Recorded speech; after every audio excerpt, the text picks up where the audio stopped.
What's up everyone? In this video, I'm going to show you how to replace an engine air intake filter.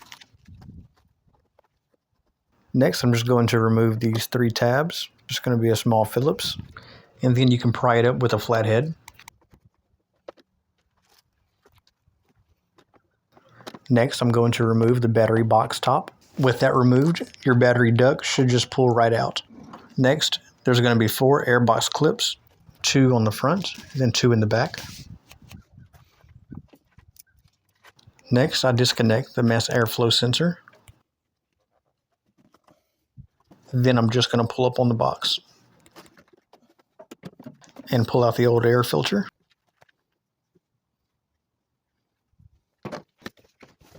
So I'm going to be using a Fram Ultra Air 9898 air filter.